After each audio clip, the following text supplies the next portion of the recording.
ಬಾಂಗ್ಲಾದೇಶದಲ್ಲಿರುವ ಹಿಂದೂಗಳ ಮೇಲಿನ ದೌರ್ಜನ್ಯವನ್ನ ಖಂಡಿಸಿ ಅವರ ಸುರಕ್ಷತೆಗಾಗಿ ಕ್ರಮ ಕೈಗೊಳ್ಳಬೇಕೆಂದು ಆಗ್ರಹಿಸಿ ಜನಜಾಗೃತಿಗೋಸ್ಕರ ಮಾನವ ಸರಪಳಿ ನಿರ್ಮಿಸಲಾಗಿದೆ. ಅರಸೀಕೆರೆಯ ವಿವಿಧ ಸಂಘಟನೆಗಳಿಂದ ಮಾನವ ಸರಪಳಿ ನಿರ್ಮಿಸಲಾಗಿದ್ದು ಹಾಗೂ ಜನಜಾಗೃತಿ ಮೂಡಿಸಿ ಬಾಂಗ್ಲಾದೇಶದ ಹಿಂದೂಗಳ ಮೇಲೆ ಆಗ್ತಿರುವ ದೌರ್ಜನ್ಯಗಳ ವಿರುದ್ಧ ಪ್ರತಿಭಟನೆ ನಡೆಸಿ ಬಾಂಗ್ಲಾದೇಶದ ಹಿಂದೂಗಳಿಗೆ ಮನೋಧೈರ್ಯ ಕೊಡುವ ದೃಷ್ಟಿಯಲ್ಲಿ ಈ ಪ್ರತಿಭಟನಾ ಕಾರ್ಯ ಹಾಗೂ ಜನಜಾಗೃತಿ ಕಾರ್ಯ ನಡೆಸಲಾಯಿತು. ಅರಸೀಕೆರೆ ಹಿಂದೂ ಹಿತರಕ್ಷಣಾ ವೇದಿಕೆ ವತಿಯಿಂದ ಈ ಜನಜಾಗೃತಿ ಕಾರ್ಯಕ್ರಮ ಹಮ್ಮಿಕೊಳ್ಳಲಾಗಿತ್ತು. जय श्री राम,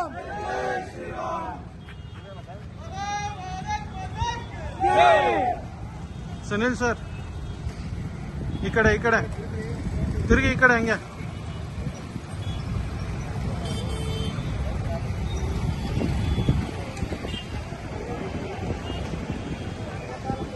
बोलो भारत माता के। इकड़े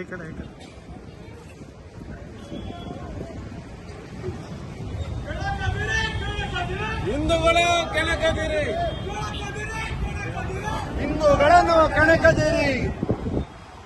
बोलो भारत माता की जय, बोलो भारत माता की जय, बोलो हिंदू धर्म की जय, जय श्री राम।